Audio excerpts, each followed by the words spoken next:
So yesterday we discussed about what are the skills required for data analysts, right? So what are those skills?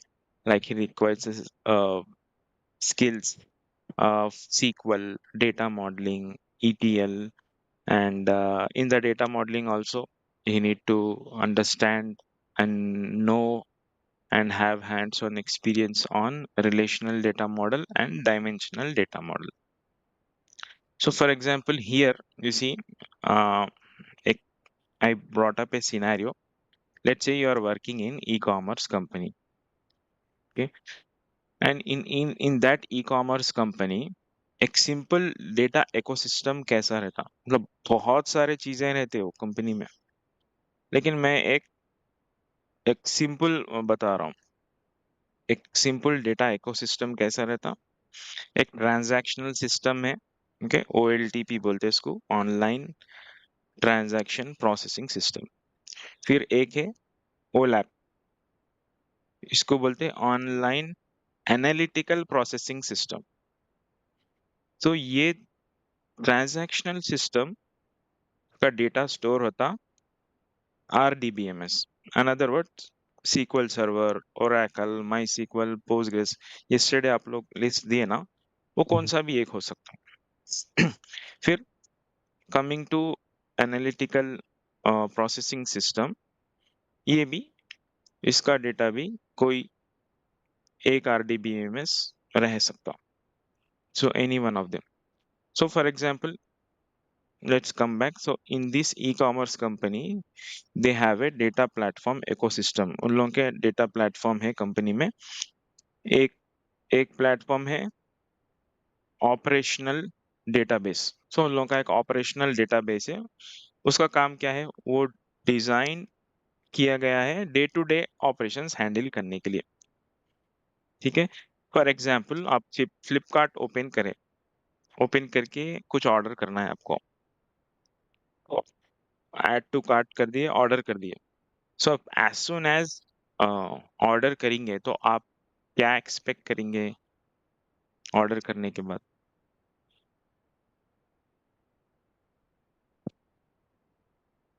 उसके related items को search करते हैं। जब phone ले रहे तो उसके रिलेटेड स्क्रीन गार्ड या case cover.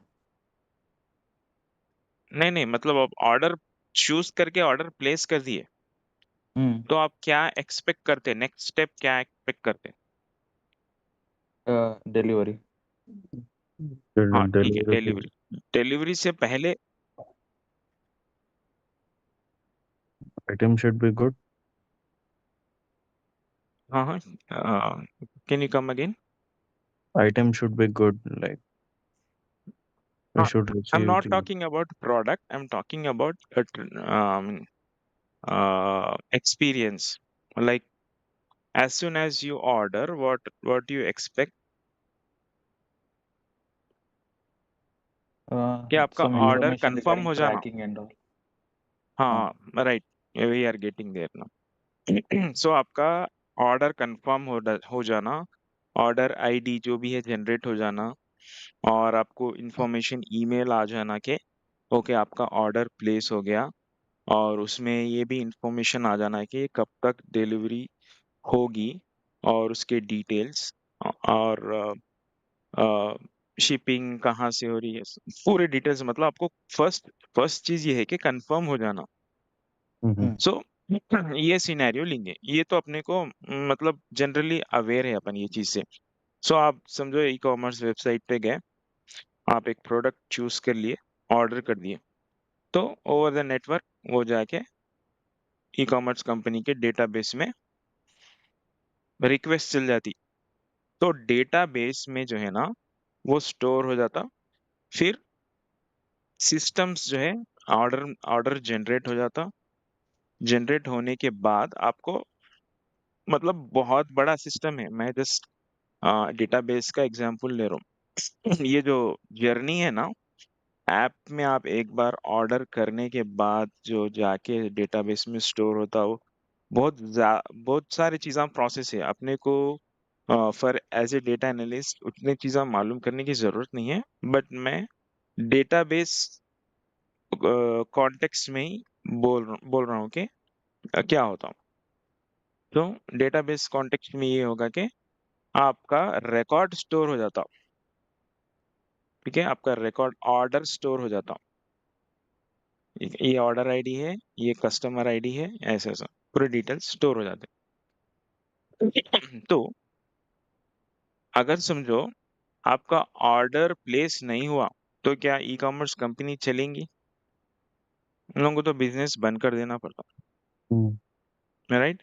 So transactional system should be high performance, मतलब वो लोगों का परफॉर्मेंस हाई रहना, 24/7 ऑन रहना, हाई अवेलेबिलिटी रहना, और स्केलेबिलिटी हैंडल कर सकना वो लोग। फॉर एग्जांपल ये जैसा अमेजोन का है या फ्लिपकार्ट का है, बिग बिलियन डेज जैसा चलता ना है, तो उसमें कितने लैक्स एंड हो सकता करोड्स ऑफ पीपल एक साथ ऑर्डर कर रहे, तो सिस्टम पे कितना लोड पड़ रहा, बहुत ज्यादा लोड पड़ रहा। अगर उन्हें एक साथ उतने ज्यादा ऑर्डर्स नहीं ले सका तो वो लोगों का जो जो भी वो लोग कैंपेन स्टार्ट करें वो कैंपेन नहीं चलेगा, फेल हो जाता हो, क्योंकि उन लोगों का ये बैक एंड इतनी चीजें हैंडल नहीं कर सक रहा। तो स्केलेबिलिटी भी अ, रहना चाहिए सिस्टम में। फिर कॉन्करेंसी, मतलब मैं अकेला ही ऑर्डर नहीं कर रहा हूँ,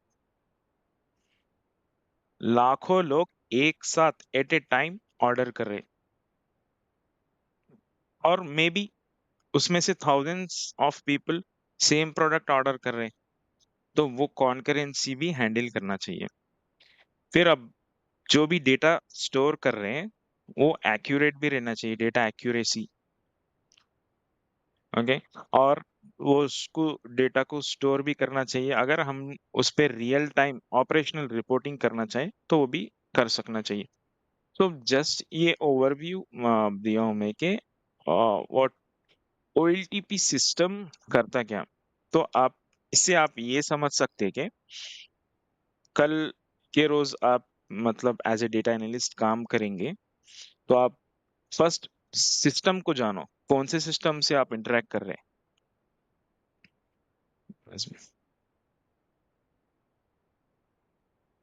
हाँ ना, नजमुद्दीन अभी ज्वाइन हुए शायद।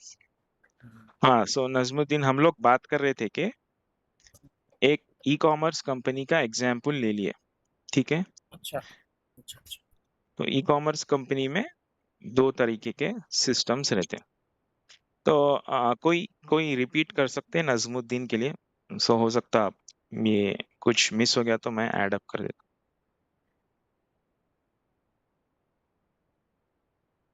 अब तक क्या डिस्कस करें अपन, एक बार रिपीट कर सकते। जी, तो there is a e-commerce company. We have taken again the same example, Flipkart. So whenever we try to order something, so the entry will go back to SQL or the database. So if we are trying to order something, हमारा पहला order का जो confirmation है वो होना चाहिए, and that will go to SQL the database में। उस वो सब के लिए डेटाबेस में क्या-क्या चाहिए हमको, वो यहाँ लिस्ट है। First is high performance, then consistency, scalability, availability, and concurrency handling. अगर वॉल्यूम ज़्यादा है तो डेटाबेस उसको संभालना भी चाहिए, and security. So these are all the possibilities the database should have. Am I right? Right right.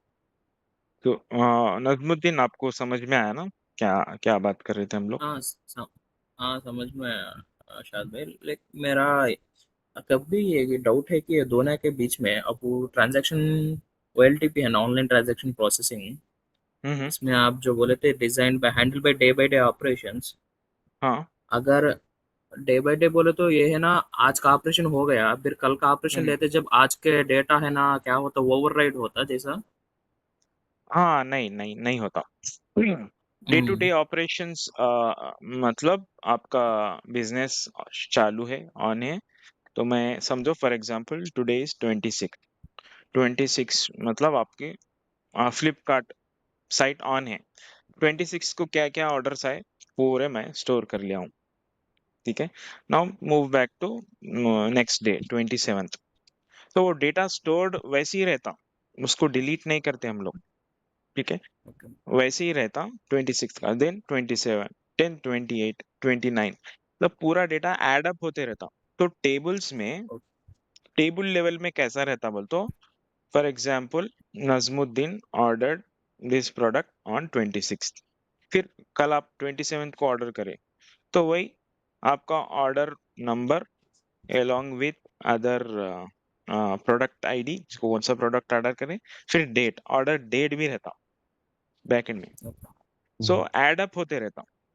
Day to day operations मतलब क्या है, ये database day to day operations को सपोर्ट कर रहा, और उसका मतलब ये नहीं है कि बैक प्रीवियस डेटा हम लोग डिलीट कर दे रहे, उसको रख रहे, लेकिन कितना रखना वो डिसीजन ले सकते हैं हम लोग।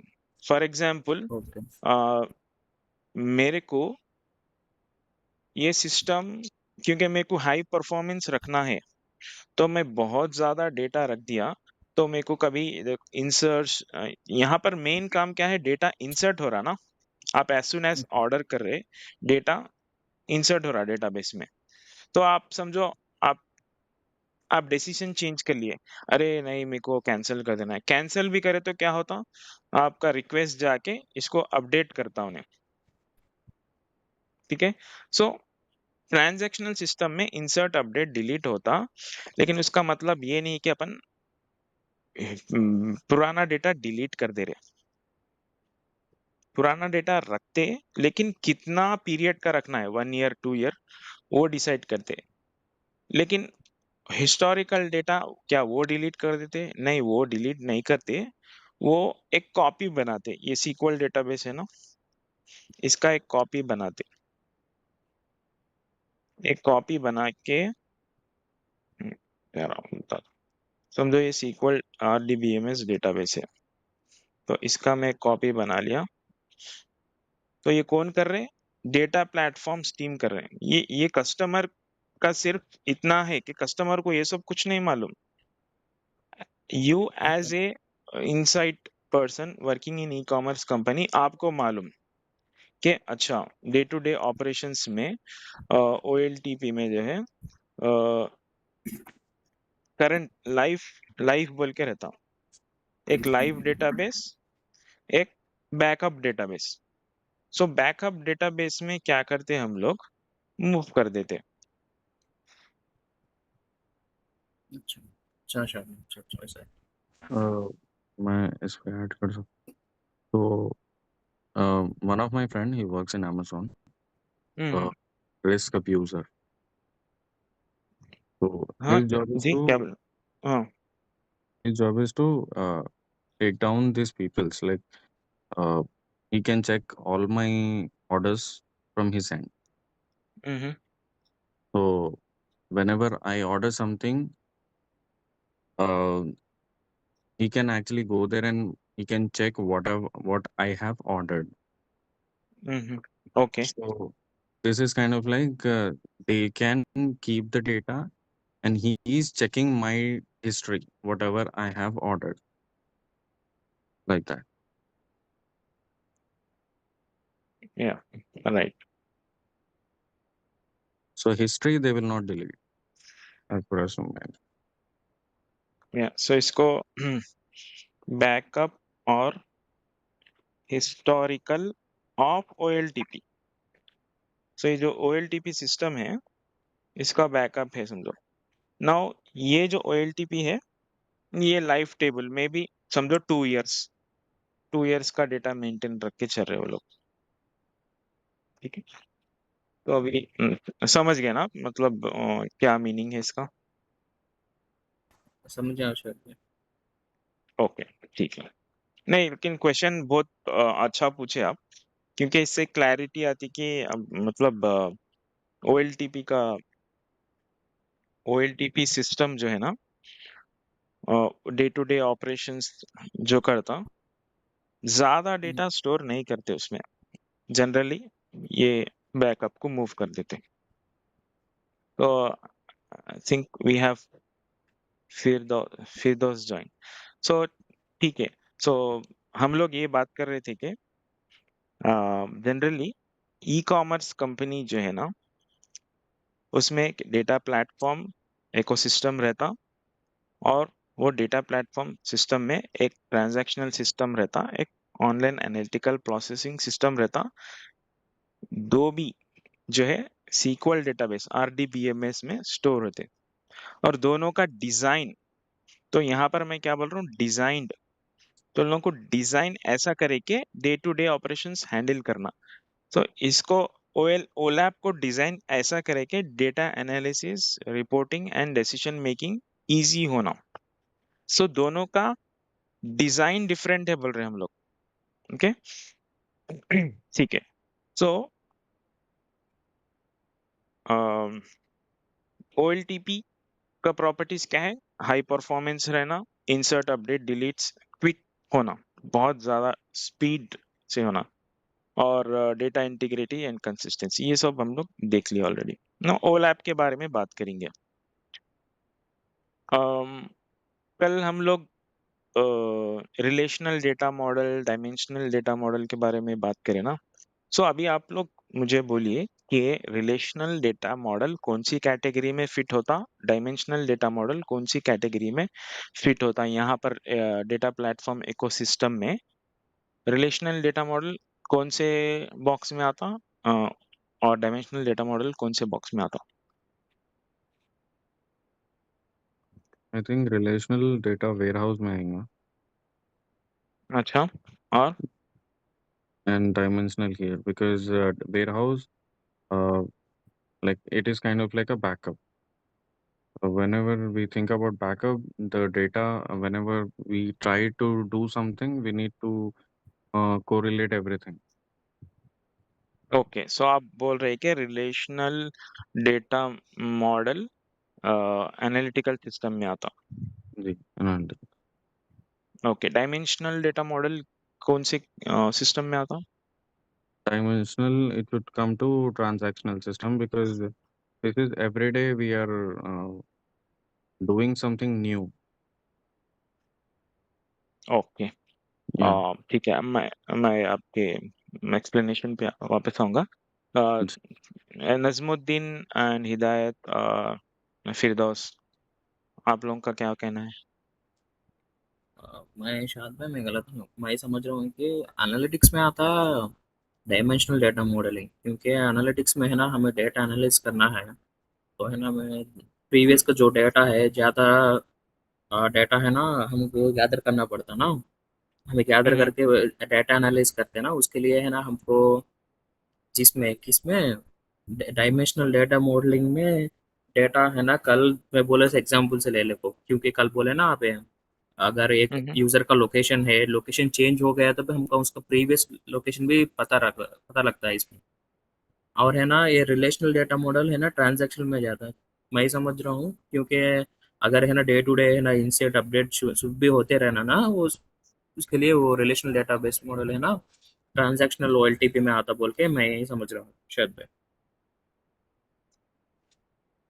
अच्छा, और और फिरदौस, हिदायत। Yeah, I agree with Nazamuddin. So, analytic transaction Sadly, relational database. I joined the meeting in between the discussions. I couldn't understand the whole things. Okay, okay, ठीक है। एक मिनट, या राइट। शेख यूसुफ भाई यूसुफ, आप दो अकाउंट्स हाँ लॉगिन हाँ है क्या? बेस आता है हमको। अच्छा, हाँ ठीक है, हाँ नो प्रॉब्लम।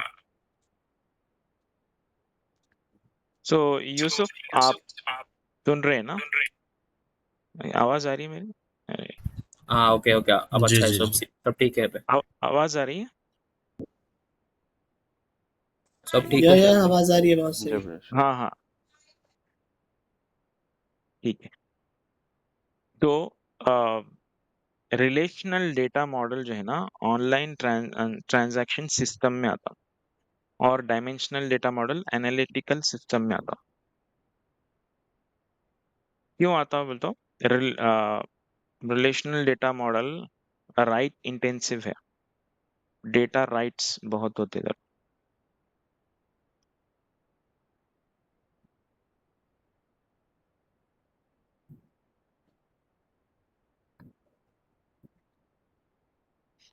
और वही एनालिटिकल सिस्टम रीड इंटेंसिव है, रीड बहुत ज्यादा होते हैं यहाँ पर।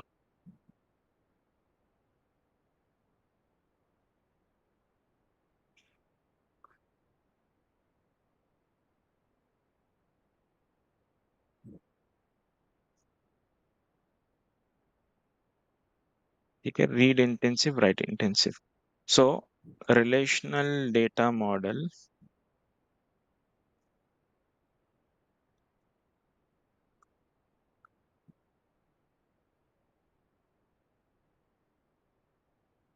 ये कैटेगरी में आता।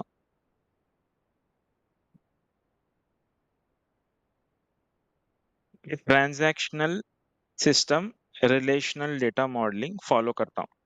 ये रिलेशनल डेटा मॉडलिंग क्या है? ये एक कॉन्सेप्ट है, ये क्या है? Way of doing things. और ओलैप में डायमेंशनल डेटा मॉडलिंग फॉलो करते हैं।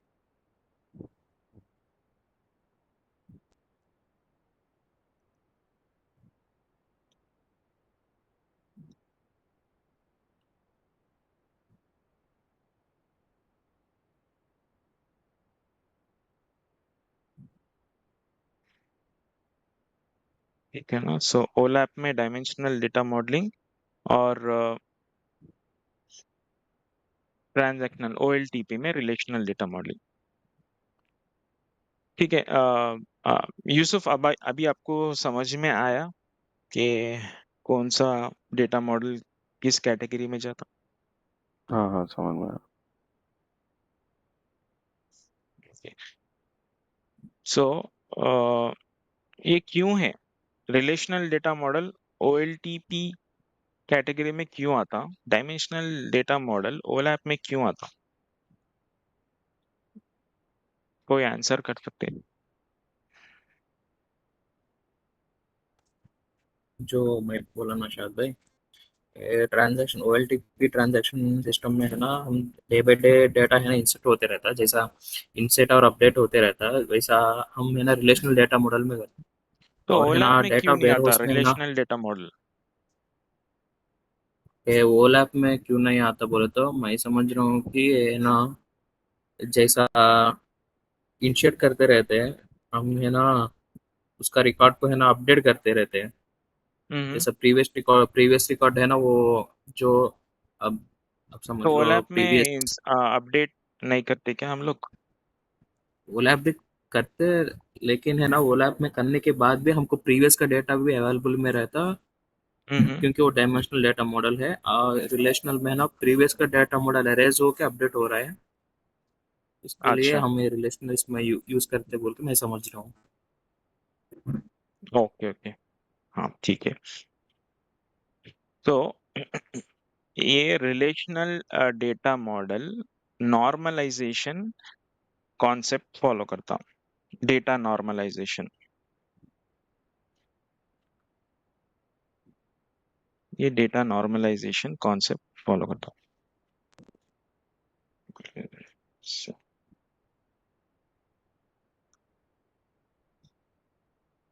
ठीक है।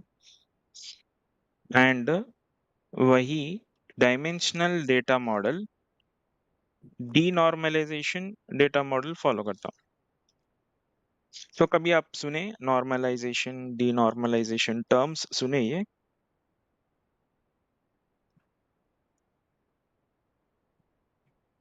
एनीवन? तो सुना था, लेकिन मैं तो नाम सुना था, लेकिन उसका डेफिनेशन मुझे समझ में नहीं आ रहा है। डेफिनेशन समझ में नहीं आ रहा हम्म, है, ठीक है। कल का एग्जाम्पल याद है ना? हम लोग एक एग्जाम्पल देखे थे, employ table. Employ table generally हम लोग बनाए। नॉर्मलाइजेशंस, सॉरी शायद हाँ भाई, हाँ बोलिए। नॉर्मलाइजेशंस तो यही होते हैं ना कि वो डेटा को इंटीग्रेशन, मतलब लाइक उसमें रिडंडेंसी को खत्म करना उसके। हाँ right, correct, exactly. Data normalization में डेटा रिडंडेंट नहीं रहना। एवरी टेबल शुड हैव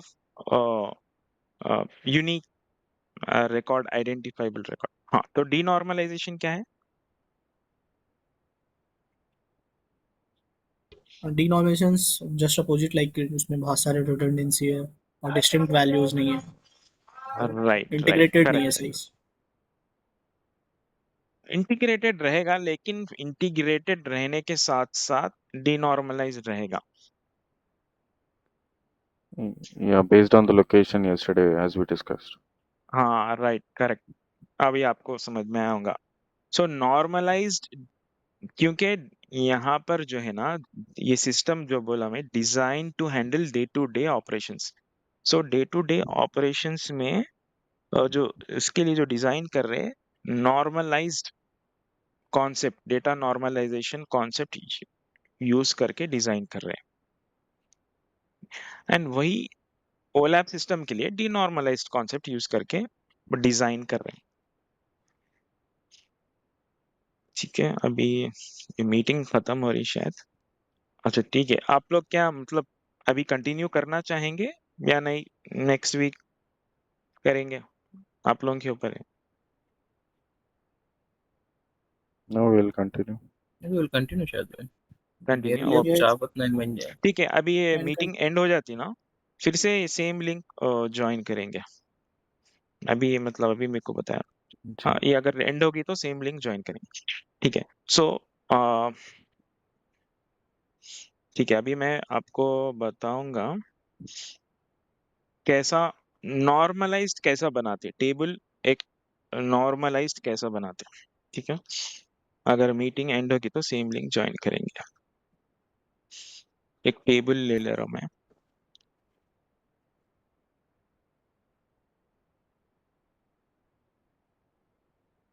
ये टेबल समझो। हम्म, ये सेम एग्जांपल पे टेबल बना रहा हूं मैं।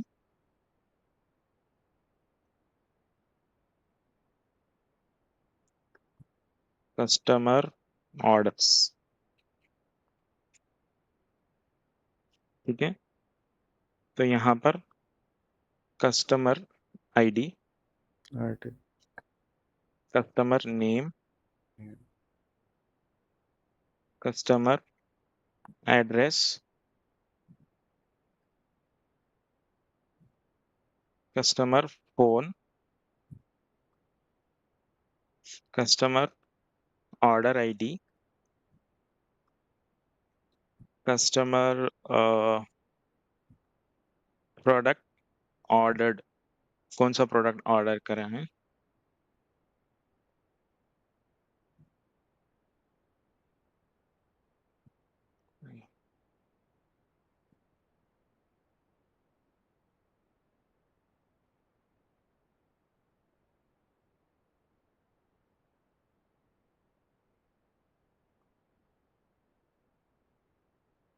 ठीक है, एंड प्राइस, प्रोडक्ट प्राइस,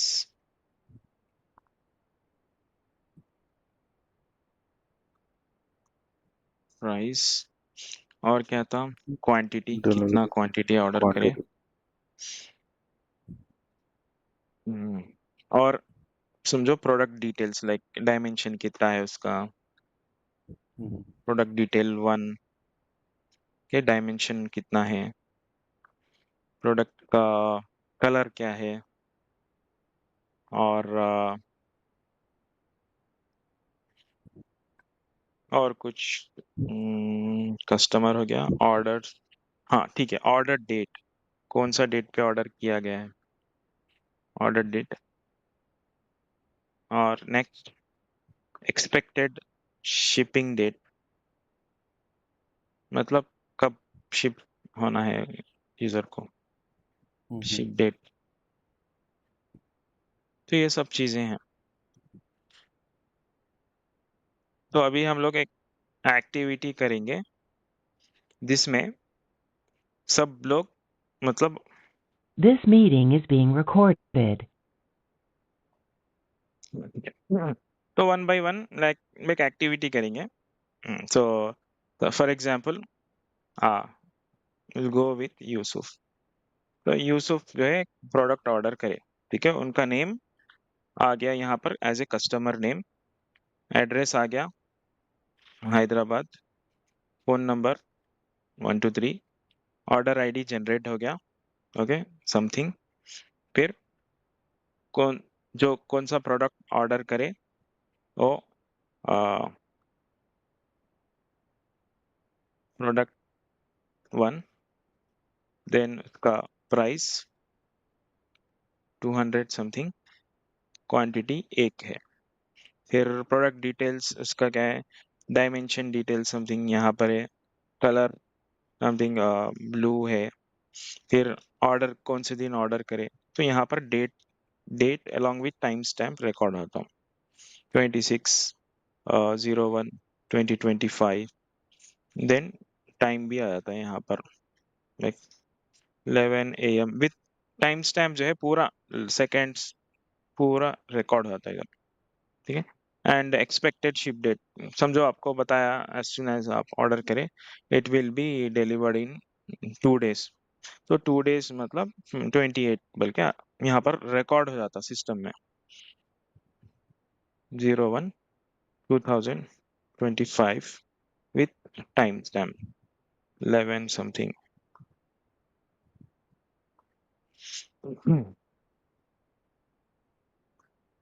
ठीक है। फिर आप समझो आप फिर ऑर्डर करें one more time,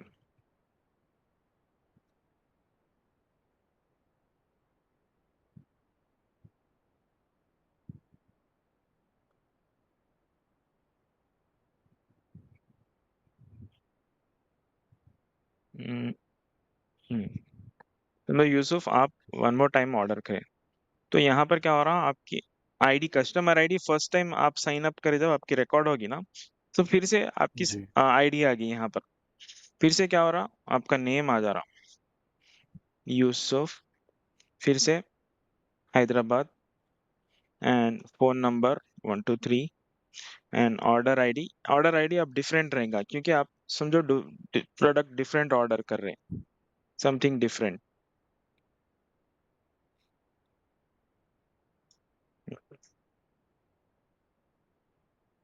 product 2 and price 150, quantity 2, some dimension and color green something। फिर ऑर्डर डेट समझो फॉर एग्जांपल 25th का है ये, 25/01/2025, एक्सपेक्टेड 27th ले लो फॉर एग्जांपल, 2 days का अगर डिलीवरी डेट है तो फिर टाइम स्टैम्प आएगा। फिर वैसे ही आ, और कुछ ऑर्डर्स आए,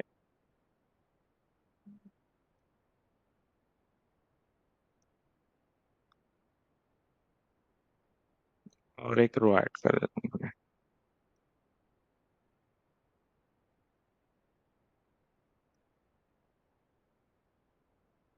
ठीक है। और एक रो समझो मैं भी हूँ, मैं भी 2 ऑर्डर प्लेस किया हूँ, तो लोकेशन समझो दूसरा डालूंगा, बैंगलोर 234 समथिंग, फोन नंबर, और मेरा ऑर्डर आईडी जनरेट हुआ फर्स्ट प्रोडक्ट का, फर्स्ट ऑर्डर आईडी ये कुछ ये ऐसा नंबर जनरेट हो गया, ठीक है। तो यहाँ पर प्रोडक्ट ABC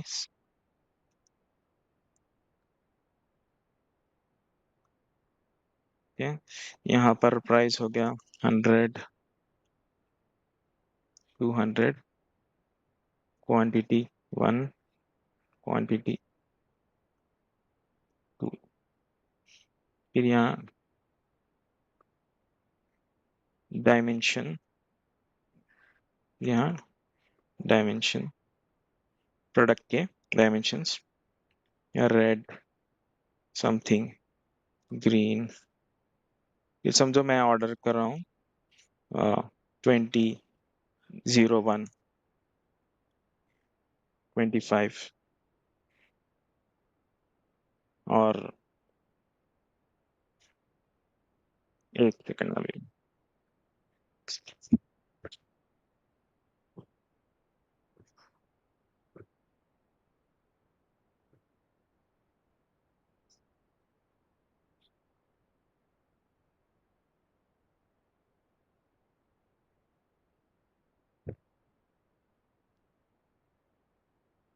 हाँ, तो ये 21, 01, 25, समझो 2 days expected delivery, तो 22, 01, 2025,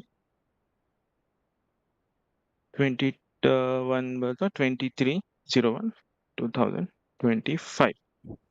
ठीक है, ये मेरा कस्टमर्स ऑर्डर टेबल है, ऐसा दिखता जनरली। अब इसको हम लोग डीनॉर्मलाइज नॉर्मलाइज कुछ नहीं, जनरली ऐसा है।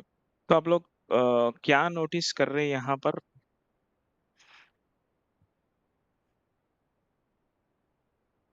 इस टेबल में क्या नोटिस कर रहे हैं? क्या ऑब्जर्वेशन है आपका, बोल सकते हैं?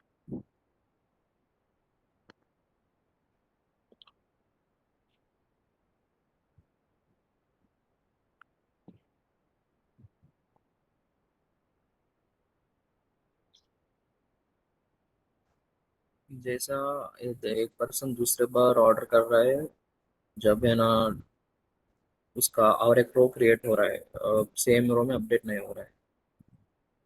ओके, हाँ, तो ये पर्सन लाइक यूसुफ जब भी और एक ऑर्डर कर रहे हैं, उसका डिफरेंट रो क्रिएट हो रहा है। और यहाँ पर देखो कुछ रिपीटेशंस हो रहे हैं क्या यहाँ पर? हाँ, रिपीटेशन तो है। क्या क्या रिपीटेशंस हो रहे हैं? Name, address, phone number. ये ऑर्डर जो same order order ID different है, बाकी ये फोन नंबर तो यूनिक ही रहेगा, मतलब सेम ही रहेगी ना। बाकी कुछ तो ऐसा नहीं है वो जो रिपीट हो रही है, कस्टमर आईडी रिपीट हो रही है क्या? वो तो यूनिक ही रहेगी ना यस, अगर सेम कस्टमर ने किया है तो। But here in the table it is हाँ, सेम। यूनिक तो रहेगी, लेकिन डेटा रिपीट हो रहा है ना। या डिफरेंट रो में भी सेम आईडी डालना पड़े, क्योंकि यूसुफ फर्स्ट टाइम जब साइन अप करे, उनकी कस्टमर आईडी जो डिफाइन हुई वो सेम ही वो रहती, एक ही है। एक ही रहती, कस्टमर आईडी चेंज नहीं होती वंस क्रिएटेड। लेकिन यहाँ पर क्या हो रहा, टेबल में रिपीट हो रहा ना वो कस्टमर आईडी। करेक्ट, राइट है ना? हाँ, और क्या क्या रिपीट हो रहा? Name and address, phone number, order ID. Address. क्या रिपीट क्या नहीं हो रहा? प्रोडक्ट ऑर्डर, मतलब यहाँ पर से देखो, ये प्रोडक्ट, ये दूसरा प्रोडक्ट है, वन है या ये प्रोडक्ट दूसरा टू? है, ये दूसरा है, तो प्रोडक्ट रिपीट नहीं हो रहा।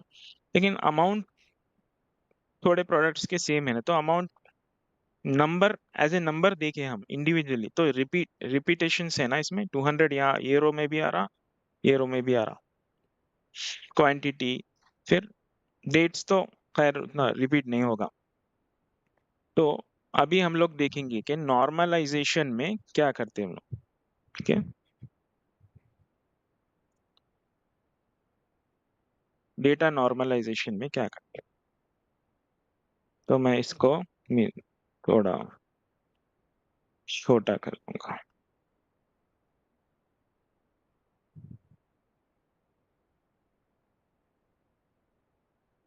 तो नॉर्मलाइजेशन में हम लोग इंडिविजुअली अलग अलग करते हैं सबको। फॉर एग्जाम्पल, चलो न्यू टेबल क्रिएट करूंगा मैं।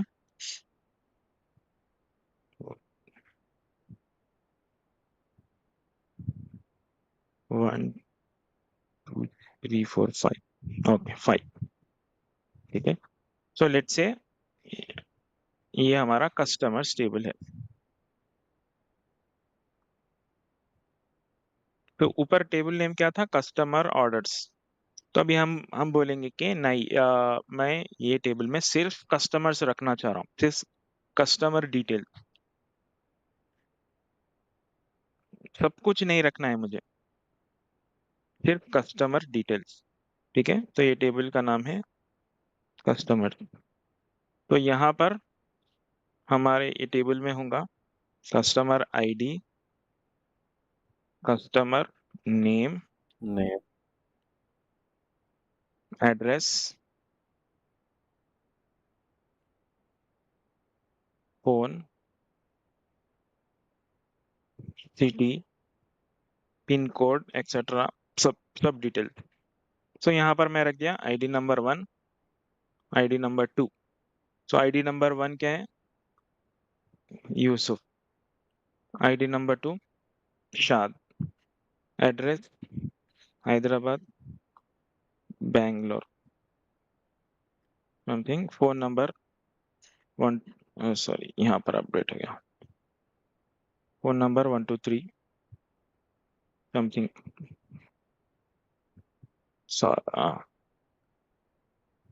यहाँ पर सिटी, सिटी है ये आना। तो यहाँ पर एग्जैक्ट एड्रेस, पूरा एड्रेस का डिटेल, एड्रेस फील्ड में पिन कोड,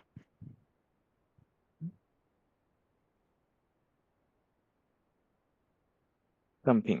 ठीक है, पिन दे दिया। अभी मैं कस्टमर टेबल हूँ। सो यहाँ पर आप देखो रिपीटेशन से नहीं हो रहे। एक कस्टमर टेबल है, 1 आईडी 2 आईडी। तो अभी कस्टमर्स टेबल में किसको हम प्राइमरी की बना सकते हैं? कस्टमर आईडी को। बस कस्टमर आईडी को, राइट? हाँ, तो ठीक है। सो कस्टमर आईडी को हम लोग प्राइमरी की बनाएंगे। इसमें है क्या कुछ? फॉरेन की प्राइमरी की, ठीक है, सॉरी।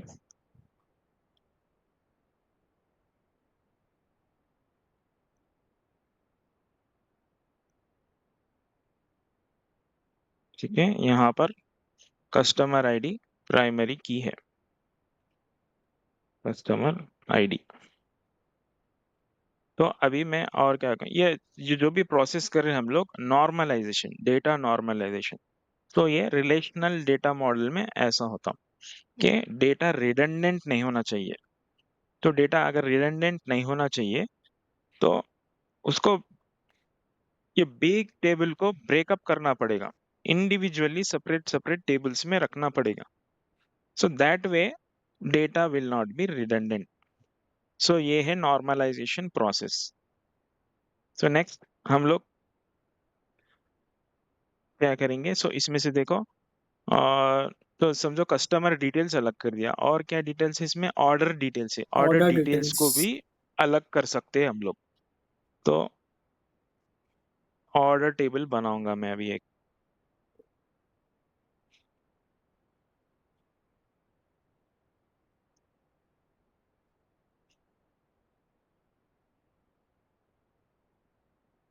ठीक है, तो ये हो गया ऑर्डर्स टेबल। ये न्यू टेबल क्रिएट कर दिया हूं मैं, इसका नाम दे रहा हूं orders. I am giving orders. तो अब इसमें कॉलम नेम क्या है? Order ID. ठीक है, ऑर्डर आईडी में कस्टमर आईडी भी स्टोर करना चाहिए। क्यों स्टोर करना चाहिए? क्योंकि हमको मालूम होना चाहिए कि कौन सा कस्टमर कौन सा ऑर्डर प्लेस करा।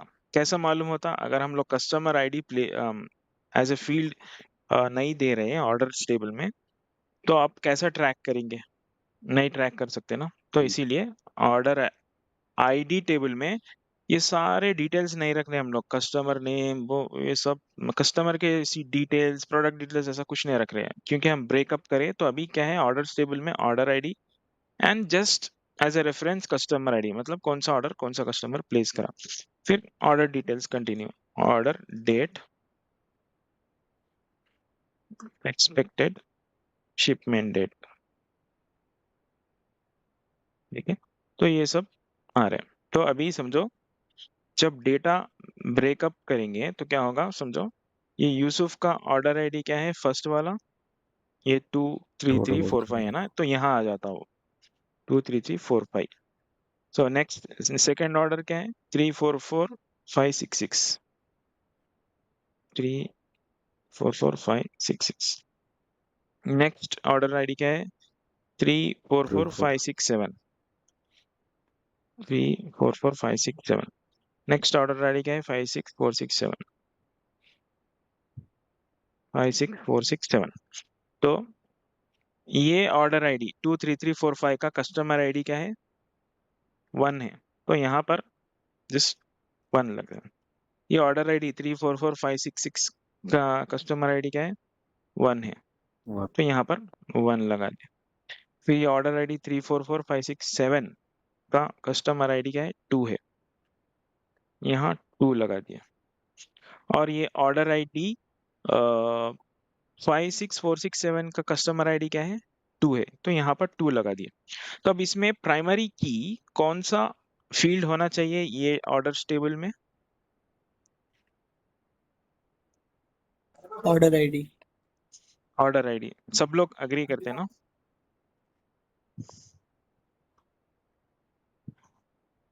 प्राइमरी की कौन सा होना चाहिए,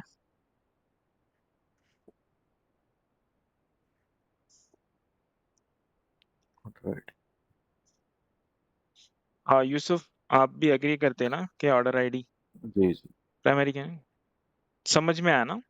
तो हर एक हाँ टेबल का जो टेबल नेम डिफाइन कर रहे हैं उसका आईडी प्राइमरी की डिफाइन उसका करते हैं। कस्टमर्स टेबल हम लोग डिफाइन कर रहे हैं ना, कस्टमर आईडी यूनिक रहना चाहिए, तो यूनिक है ना यहाँ पर, और उसको प्राइमरी की जी डिफाइन करें। तो यहाँ पर ऑर्डर्स टेबल में ऑर्डर आईडीज यूनिक रहना चाहिए, तो ऑर्डर्स आईडी को प्राइमरी की डिफाइन कर रहे हैं।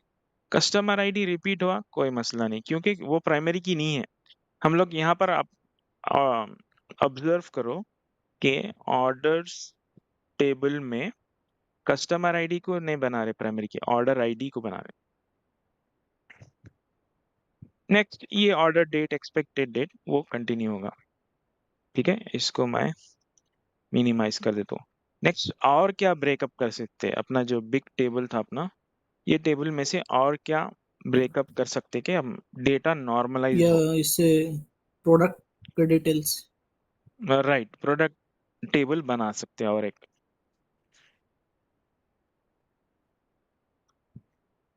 Product table.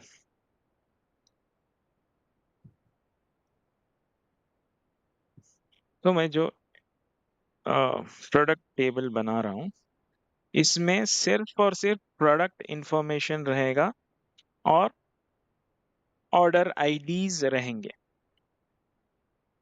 ताकि लिंक हो जाए कि आइडेंटिफाई करने में इजी हो जाना कि कौन सा कस्टमर क्या ऑर्डर प्लेस करा और वो ऑर्डर आईडी में कौन सा प्रोडक्ट, वो भी मालूम होना चाहिए।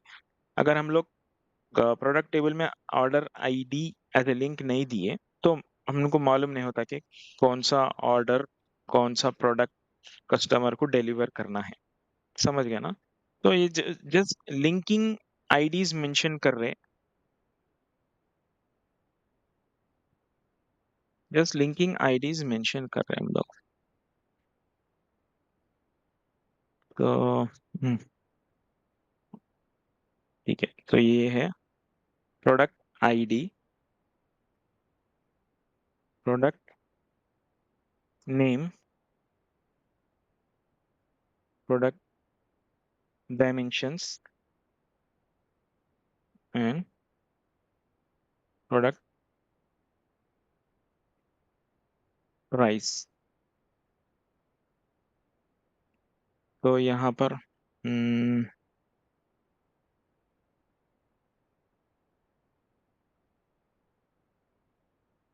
ये हो गया अपना प्रोडक्ट टेबल।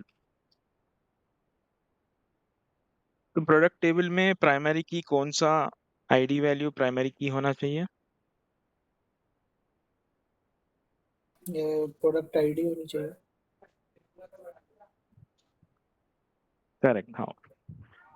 पी एन को प्रोडक्ट आईडी मतलब रिपीटेशंस, हर एक टेबल में एक एक प्राइमरी की है। अब अगर पैटर्न ऑब्जर्व करें तो हर एक टेबल में, कस्टमर्स टेबल में कस्टमर आईडी प्राइमरी की है, मतलब वो कस्टमर आईडी में सिर्फ यूनिक रिकॉर्ड्स ही स्टोर होंगे, डुप्लीकेट नहीं रहेंगे।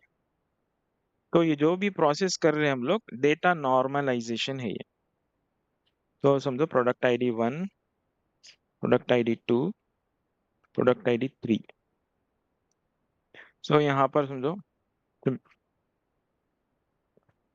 यूसुफ का जो प्रोडक्ट ऑर्डर करे फर्स्ट, प्रोडक्ट 1, यहाँ पर आ जाता हूँ, ये 2,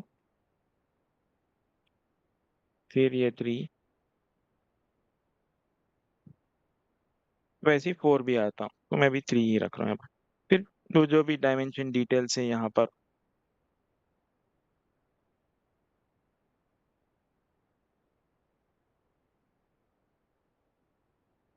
ठीक है।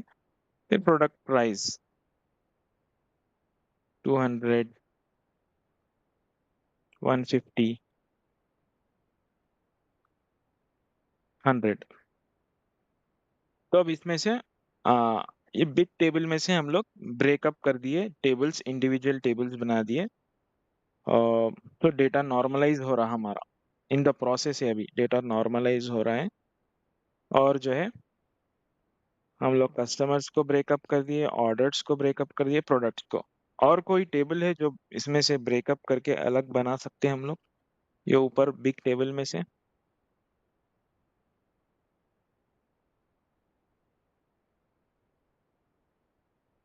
और तो नहीं है ऐसा कोई। नहीं है, सब सब आ गया ना? सो ये ऑलमोस्ट सब आ समझ गया। गया। अच्छा शायद भाई, ये बैकएंड में कैसे काम होता है ये, मतलब ये तो ऑटोमेटिक जनरेट होते होंगे ना डिफरेंट टेबल्स। हाँ, ये टेबल्स जो है सॉफ्टवेयर इंजीनियर या सीक्वल डेवलपर जो है ना, वो लोग डिजाइन, आई मीन वो लोग डेवलप करते हो, स्क्रिप्ट्स लिखते हैं, क्रिएट टेबल स्टेटमेंट्स जो है वो लोग लिखते हैं, और टेबल्स का स्कीमा डिफाइन करके रखते हैं। और जो भी मतलब वेबसाइट से जो भी डेटा आ रहा ना, उसको बीच में एक एपीआई लेयर रहता, जैसा प्रोग्रामिंग लेयर, पाइथन या रहा हो, C++, उसमें जो फॉर्म फिल करता ना कस्टमर, फॉर्म फिलिंग में वो डेटा लेते और उसमें प्रोग्रामिंग में डिफाइन करते कि कौन सा रिकॉर्ड कौन से टेबल के कौन से फील्ड में जाना। अच्छा अच्छा।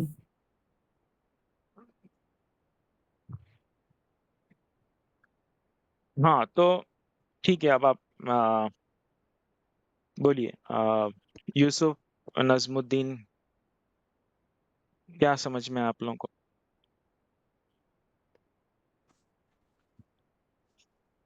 अगर मुझे समझ में आया कि नॉर्मलाइजेशन बोले तो एक ही टेबल में डेटा है ना रिपीटेटिव नहीं आ सका, हम है ना अलग हाँ। अलग टेबल्स क्रिएट कर देते जहाँ हम्म। डेटा रिपीटेटिव नहीं रह सका, यूनिक रहता है।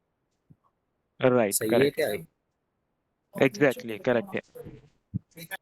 So basically, I think below tables are normalized, and above table is yes, dimensional. Am I correct? Dimensional, हाँ राइट, बोल सकते हैं आप, right, correct. Above table is big table, big table बोल सकते हैं No, आप ऊपर को। big table. सो Okay. डीनॉर्मलाइजेशन का डिजाइन थोड़ा सा अलग रहता। आ, आप नीचे के टेबल्स है ना, उसको नॉर्मलाइज बोल सकते हैं, अबव टेबल डीनॉर्मलाइज, करेक्ट, ऐसा बोल Okay. सकते हैं। Okay. तो अभी तो क्लियर है ना, मतलब जी. Relational data model. सो अभी जो ये जितना भी है ना, ये नीचे का, इसको So बोलते हैं these हम are लोग correlated रिलेशनल। with IDs. हाँ, यस, करेक्ट। जो जॉइंट्स यूज होते हैं ना सीक्वल में, सीक्वल जॉइंस आप लोग पढ़े होंगे ना, तो वो ये आईडीज के ऊपर डिपेंड रहता। IDs are the तो हम लोग को जब key point. ये डेटा मॉडल पता है, मालूम है, तो हम लोग को जॉइंस करना इजी हो जाता, समझ में आता कि कौन सा जॉइन किसको जाएगा। तो ये सब प्रोसेस जो है इसको रिलेशनल डेटा मॉडल बोलते हैं, डेटा मॉडल। सो इसका मेन कैरेक्टरिस्टिक क्या है? Data should be normalized, no data redundancy. ठीक है, रिडंडेंसी कम करें ना हम लोग। सो और भी कुछ चांस है कि डेटा रिडंडेंसी कम करेंगे या कम कर सकते हैं कस्टमर में या फिर ऑर्डर में या प्रोडक्ट टेबल में, और भी कुछ ये टेबल्स, कस्टमर टेबल्स को क्या और भी ब्रेकअप कर सकते हैं हम लोग? और कुछ चांस है क्या?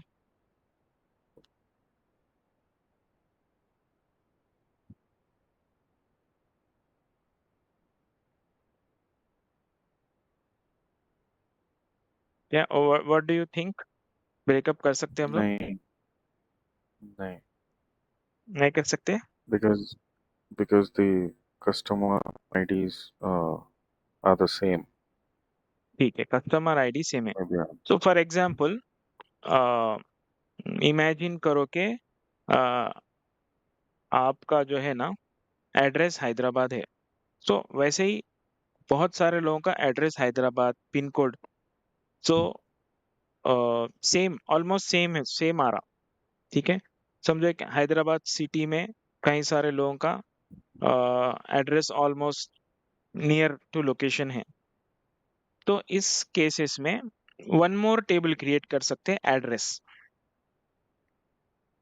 तो यहाँ पर हम लोग क्या कर सकते हैं वैसे केसेस में, instead of giving address details in customer table, इसको एक्चुअली शॉर्ट आंसर मैं बोलूंगा ब्रेकअप वन मोर कर सकते हैं। ठीक है, वन मोर ब्रेकअप कर सकते हैं, वो बना सकते हैं कि एड्रेस टेबल।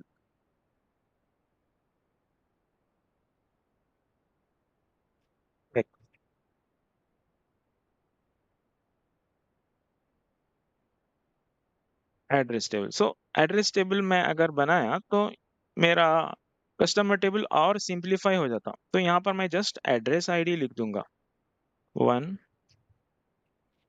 2, ये सब डिलीट कर दूंगा मैं, ये सब फील्ड्स कस्टमर टेबल से हटा दूंगा। तो मेरा कस्टमर टेबल और सिंप्लीफाई हो गया। सिर्फ कस्टमर पर्सनल जो भी इंफॉर्मेशन वो सबमिट किया फॉर्म फिलअप करते वक्त, वो डिटेल्स है, और जो है एड्रेस आईडी है। सो अब एड्रेस आईडी 1 का एड्रेस क्या है वो यहाँ पर मेंशन होगा, ये एड्रेस टेबल में। सो यहाँ से मैं कस्टमर डिटेल्स ये तो हटाऊंगा।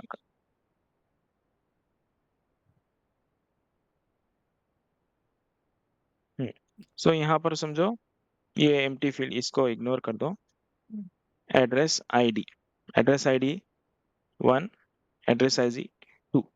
अगेन ये टेबल वन मोर प्राइमरी की बन गया। ठीक है, ये टेबल में वन मोर प्राइमरी की बन गया, वो है address ID. but yeah, but the customer ID table should be the same. हाँ सेम रहेगा, सेम, इसमें चेंजेस नहीं होगा। Customer ID table should be same and customer ID will be unique across all the customers.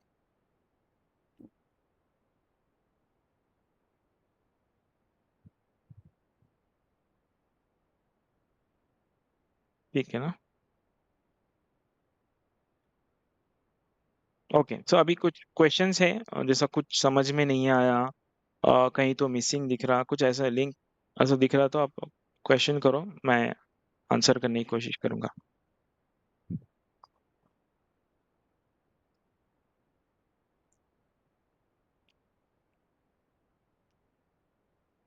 मेरा question ये है, the customer ID table,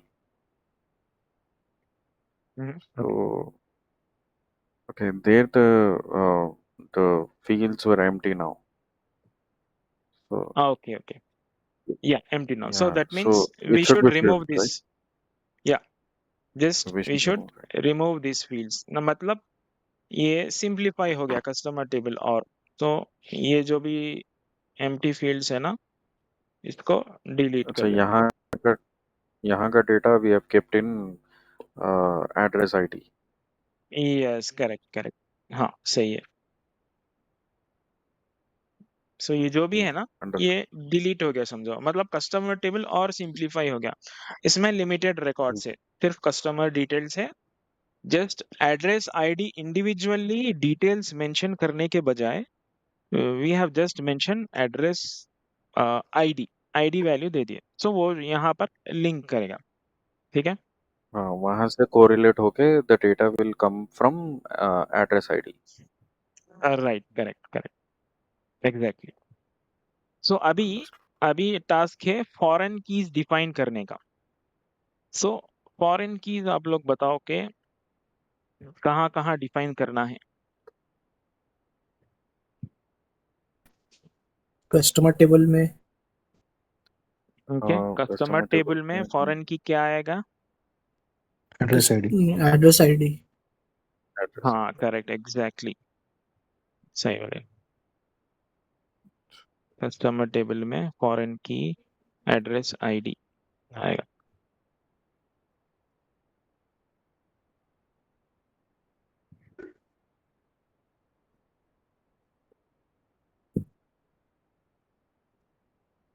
ठीक है।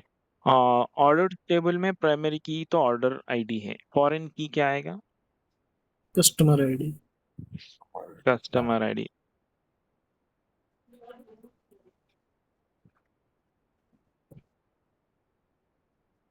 ठीक है। एंड प्रोडक्ट टेबल में हम लोग यहाँ पर ऑर्डर आईडी भी, हाँ ऑर्डर आईडी भी लगाना है यहाँ पर। और एक यहाँ पर ऐड करना है मुझे, इंसर्ट कॉलम राइट। ओके, यहाँ भी एक लिंक चाहिए ऑर्डर आईडी, ठीक है। सो प्रोडक्ट टेबल में ऑर्डर आईडी फॉरेन की आएगा। Foreign key.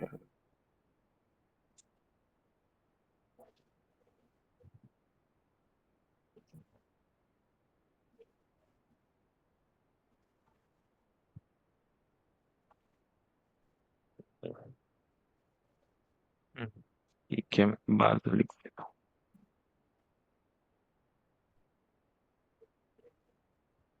ठीक है।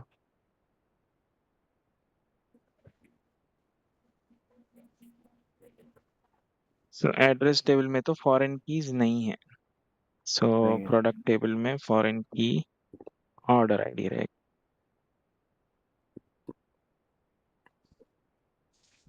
तो ये हो गया हमारा रिलेशनल डेटा मॉडल। ये यहाँ से जितना भी है ना, यहाँ से पूरा ये 4 टेबल्स, ये रिलेशनल डेटा मॉडल है। तो इसके प्रॉपर्टीज ये है, डेटा नॉर्मलाइज हो गया, अब रिडंडेंट नहीं है। तो इससे क्या होगा समझो, फॉर एग्जांपल आप यूसुफ और ऑर्डर्स करें तो आपका कस्टमर डेटा रिपीट नहीं होगा, ऑलरेडी यहाँ स्टोर है ना, कस्टमर्स डेटा 1 है, तो ये रिपीट नहीं होगा, इसको इग्नोर कर देगा। ठीक है, इसका वैल्यू सिर्फ ऑर्डर टेबल रिपीट होगा।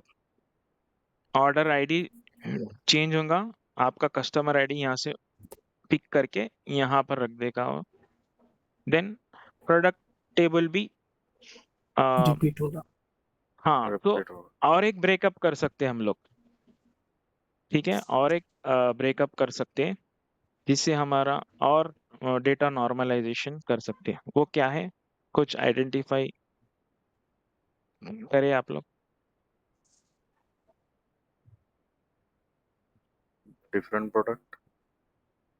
प्रोडक्ट ये टेबल, डेट से हाँ, रिलेटेड। ये कौन से डेट से, कौन सा डेट? Order date. हाँ, ये दोनों का जो ऑर्डर डेट और एक्सपेक्टेड शिपिंग डेट है। हाँ right, correct. Order date and expected shipping date and ये प्रोडक्ट दोनों का कॉम्बिनेशन प्रोडक्ट एक सेपरेट टेबल बना सकते हैं, जिसमें मैं क्या करूंगा, प्रोडक्ट टेबल को अब मैं और सिंप्लीफाई कर दूंगा। प्रोडक्ट टेबल में से ऑर्डर आईडी ये निकाल दूंगा, ठीक है। यहाँ से फॉरेन की भी मैं हटा दूंगा। सो अ,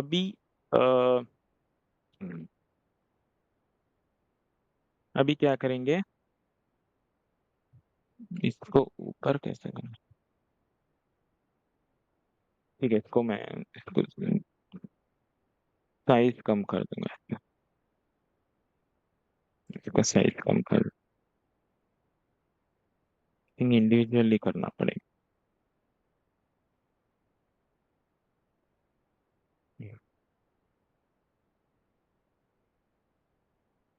तो मैं और एक टेबल बना रहा हूँ जिसका नाम होगा प्रोडक्ट ऑर्डर,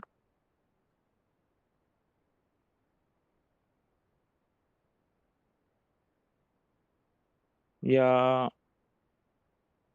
प्रोडक्ट ऑर्डर्स, नहीं, order details, order details,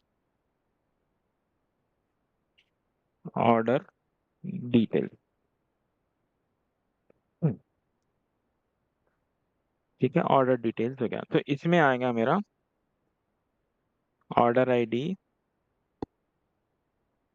product ID, then order order date, expected ship date, ठीक है। तो ये हो गया, देन ये हो गया। तो अभी यहाँ पर प्राइमरी की क्या होना चाहिए ये केस में,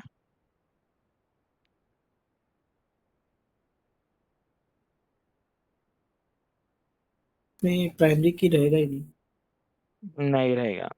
तो कौन सा की रहेगा यहाँ पर, फॉरेन की। फॉरेन की, हाँ फॉरेन कीज रहेंगे, फॉरेन कीज। तो यहाँ पर वो भी 2 रहेंगे ऑर्डर आईडी, शायद। हाँ हाँ, ऑर्डर आईडी, तो कॉम्बिनेशन ऑफ टू, ये दोनों का एक फॉरेन की रहेगा। अब यहाँ पर फॉरेन की, order ID and product ID दोनों भी फॉरेन की रहेंगे। तो इससे क्या हो गया, हमारा प्रोडक्ट टेबल फर्दर सिंप्लीफाई हो गया। प्रोडक्ट टेबल में सिर्फ और सिर्फ प्रोडक्ट डिटेल्स ही स्टोर कर रहे हैं, ऑर्डर डिटेल्स स्टोर नहीं कर रहे। तो अभी सेपरेट टेबल बनाए, यहाँ पर क्या था, ऑर्डर आईडी 23345, प्रोडक्ट आईडी समझो 1 है, फिर order ID 344566 and product ID समझो 2 है। सो यहाँ पर ऑर्डर डेट फर्स्ट वाला क्या है, 26, तो यहाँ पर 26 डाल दो, 26/01/2025, 20 क्या है, 25 है सेकेंड वाला, 2025। तो ये बिग टेबल को जब आप देखेंगे, यहाँ पर ऑर्डर आईडी ये है ना, ऑर्डर आईडी यहाँ पर डाल दिए, यहाँ पर इंसर्ट करा दिए, और प्रोडक्ट आईडी ये प्रोडक्ट टेबल का है ना, इंस्टेड ऑफ प्रोडक्ट नेम वो डिटेल्स मेंशन करने के बाद बजाय just order product ID mention करवा दिए यहाँ पर, और ऑर्डर डिटेल्स। तो इससे क्या होगा, हमारा relational data model further simplify हो गया ऐसे। तो ऑलमोस्ट ये है। तो कल जो मैं आपको पीडीएफ में बताया था ना, यूसुफ, ये जो टास्क है देखो, जो पीडीएफ कल हम लोग देखे ना, वो टास्क यही है कि वो जो स्टूडेंट क्लब मेंबर्स, उसका एक रिलेशनल डेटा मॉडल बनाओ, तो ऐसा उसको बनाते हैं। This meeting Okay. is being So recorded. we have discussed how to develop, design relational data model. Now, any questions, और आपको कुछ ऐसा लगा कि समझ में नहीं आया, और स्टिल कुछ मिसिंग पॉइंट है, कुछ डाउट्स है, तो आप पूछ सकते हैं।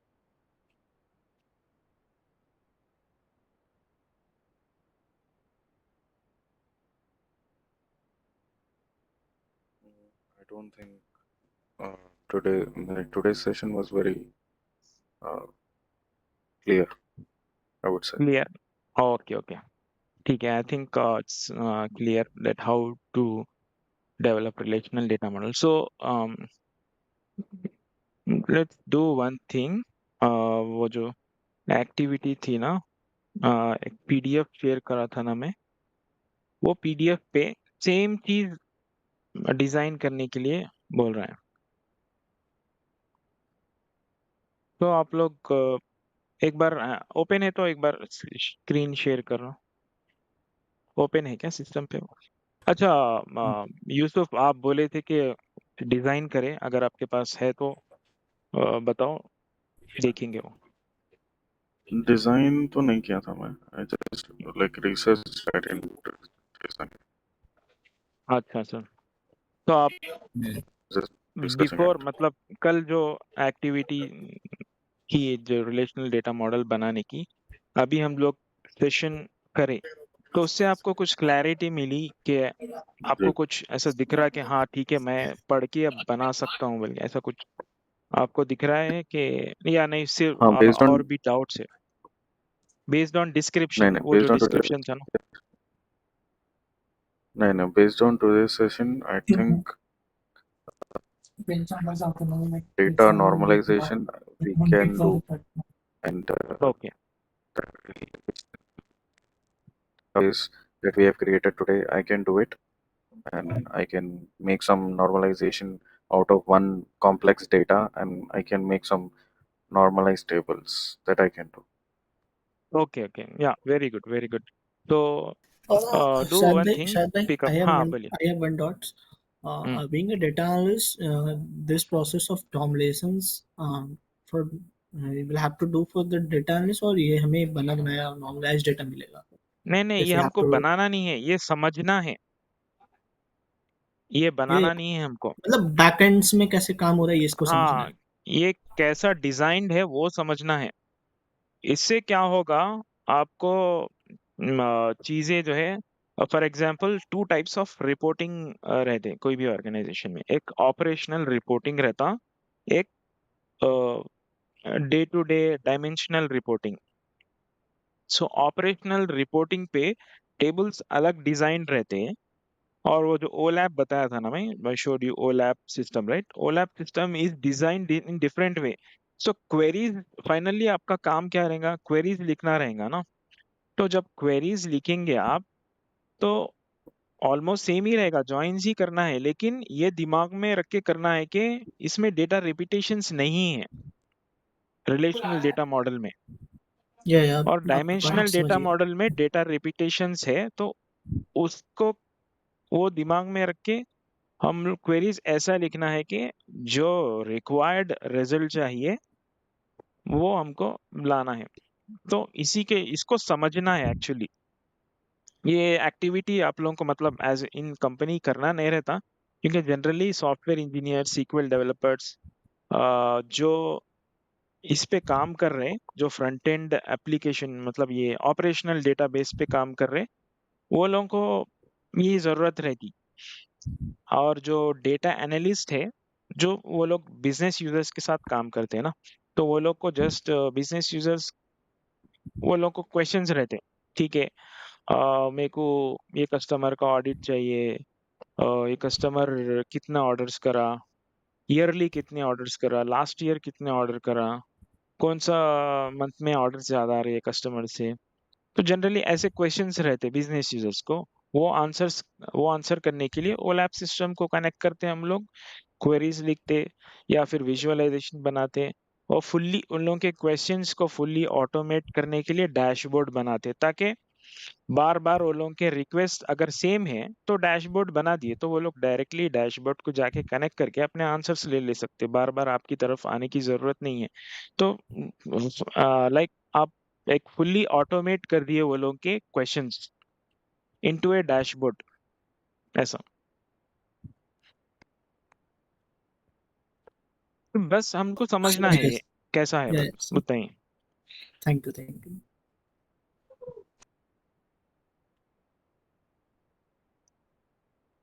ठीक है ना? तो आप लोग इंटरनेट से कुछ ऐसे रिलेशनल डेटा मॉडल्स पिक करो जो आप एक प्रैक्टिस कर सकते बना सकते, जिससे आपको क्या है बार बार ये चीज़ प्रैक्टिस करने से इसमें कॉन्फिडेंस आता और एक प्रैक्टिस भी हो जाती। और मतलब कल के रोज इंटरव्यूज अटेंड करे तो क्वेश्चंस भी इजीली आंसर कर सकते हैं। ये डिजाइन टेक्निक्स मालूम रहने की वजह से आपको कुछ झिझक नहीं रहेगी।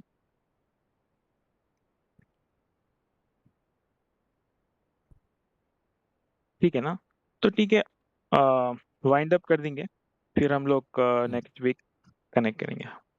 नेक्स्ट शायद वीक भाई में आपका डायमेंशनल बैकग्राउंड काफी खूबसूरत लग रहा है माशाल्लाह।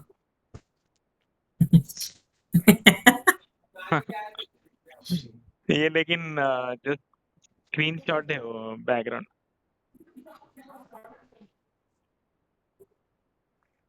शायद भाई मैं इसके बारे में हमें हेलो हाँ हाँ बोलिए।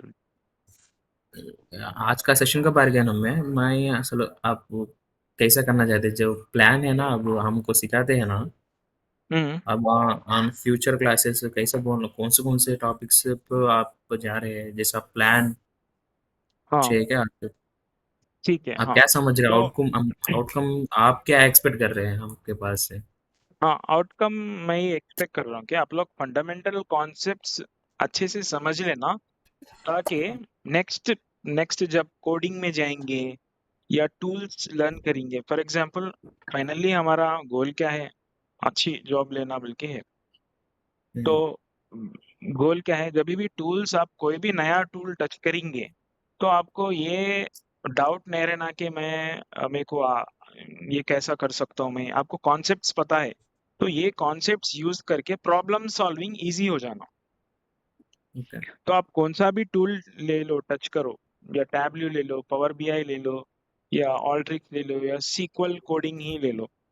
तो आपको जब कॉन्सेप्ट्स क्लियर है तो अब प्रॉब्लम सॉल्विंग इजी हो जाती है। तो फाइनली हमको on the job problem solving करना है, कोडिंग के थ्रू रहो या फिर टैबल्यू के थ्रू रहो, या पावर बीआई या सीक्वल जो भी है, क्वेश्चंस जो बिजनेस क्वेश्चंस है उसका आंसर बनाना है हमको।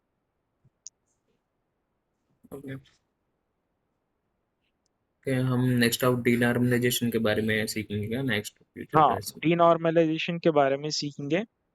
फिर उसके बाद और क्या कॉन्सेप्ट है मैं देखूंगा। मतलब अभी तक तो मैं यही सोचा कि हम्म, फिर और कुछ कॉन्सेप्ट अगर मुझे याद आए तो मैं उसको भी इंक्लूड करूंगा। फिर उसके बाद में जो है ना, फिर हैंड्स ऑन देखेंगे। अच्छा हाँ सॉरी, ईटीएल टॉपिक्स भी है, ईटीएल ईटीएल टॉपिक्स कॉन्सेप्ट उसके बारे में भी समझना जरूरी है। हम्म, अच्छा भाई ईटीएल जो यूज करते हैं वो डेटा का एक्सट्रैक्शन हो या ट्रांसफॉर्मेशन या लोडिंग, ये हम्म। किस सॉफ्टवेयर पे करते हैं, लाइक सीक्वल पे या फिर पावर बीआई या फिर पाइथन? तो ये तो कॉम्बिनेशन ऑफ टूल्स रहेगा। तो फर्स्ट तो टेक्निक्स है, ईटीएल के टेक्निक्स है। फिर उसमें टूल्स जो है generally enterprise wide famous tool जो है ना, आईबीएम का डेटा स्टेज इंफॉर्मेटिका है। अभी अभी समझो बहुत सारे डिफरेंट डिफरेंट टूल्स है। तो मेन चीज क्या है बोले तो आपको टूल्स आप कोई भी पिकअप कर लेंगे अगर आपको कॉन्सेप्ट्स क्लियर है।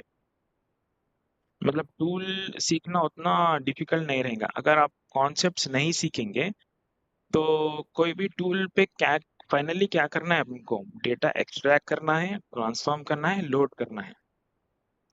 तो अभी क्या हो रहा, बहुत सारे कंपनीज क्लाउड पे मूव हो रहे ना। तो क्लाउड टूल्स में क्या हो रहा, डेटा पहले एक्सट्रैक्ट करके लोड कर दे रहे, बाद में ट्रांसफॉर्म कर रहे। तो लेकिन प्रोसेस सेम ही है ना, extract transform load, extract load and transform. तो मतलब जो हैंड्स ऑन जो कर रहे हैं एक्चुअल प्रैक्टिस, वो तो extract load and transform, extract transform load, तो फाइनली वही करना है। तो अगर ये आप ये कॉन्सेप्ट सीखेंगे ईटीएल के, तो टूल्स जैसा है कि इंफॉर्मेटिका, ऑल्ट्रिक्स, डेटा स्टेज, और बहुत सारे टूल्स है। मतलब लिस्ट बहुत लंबी है। तो हर एक ऑर्गेनाइजेशन चूज कर लिए अपना एक टूल उनका जो मतलब बेस्ड ऑन स्पीड के उनको डेटा कितना क्विकली चाहिए। जैसा फॉर एग्जांपल ऑपरेशनल रिपोर्टिंग है, डे टू डे नीड्स के लिए ऑल्ट्रिक ज़्यादा यूज होता, जैसा फार्मास्यूटिकल कंपनीज है या फिर जैसा बहुत सारे अदर कंपनीज हैं, ऑल्ट्रिक अभी ज़्यादा यूज हो रहा। लेकिन एंटरप्राइज वाइड जैसा दूसरे टूल्स है, इन्फॉर्मेटिका, एडीएफ भी एक टूल है, ईटीएल टूल, एडीएफ, अमेजोन का ग्लू है, तो बहुत सारे टूल्स हैं, लेकिन बेसिक कॉन्सेप्ट्स यही है, एक्सट्रैक्ट, ट्रांसफॉर्म, लोड।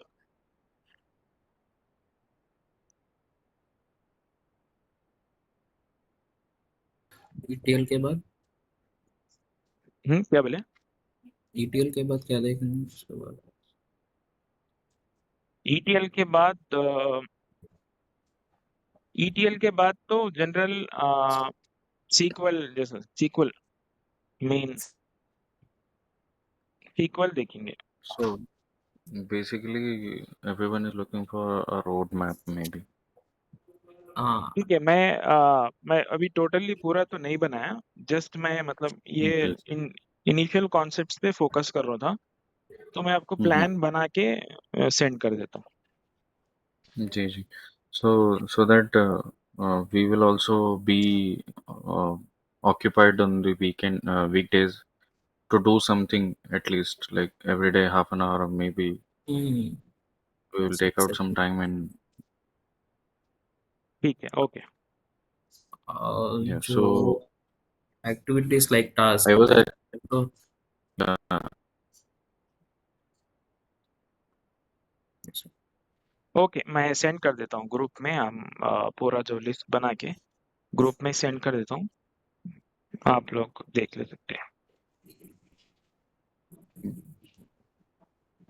and ठीक है ना? also my okay. laptop may should we download the SQL ETL अच्छा अच्छा अच्छा, softwares.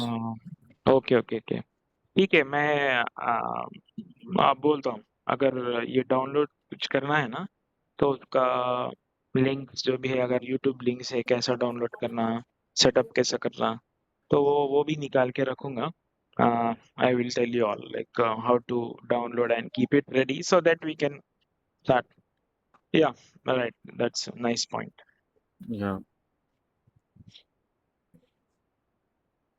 so that everyone can actually on the weekdays also going to that yes software. Yes, right, या exactly. Yeah, so this week, hopefully, I will look at the relational database modeling. I'll हाँ, take out some time every day, at least half an hour, to at least do some whiteboarding. The way you did it today, I'll try to do some couple of examples okay, uh, based based on the entertainment or maybe from my medical background. So I'll try to create something. okay, yeah, do it on your medical background because you're already working on it. That will help you and make you gain more clarity. So you will be able to understand your domain more better on the data side also. Yeah, Or took any other examples also, like some simple examples if you want to start with simple examples. sure.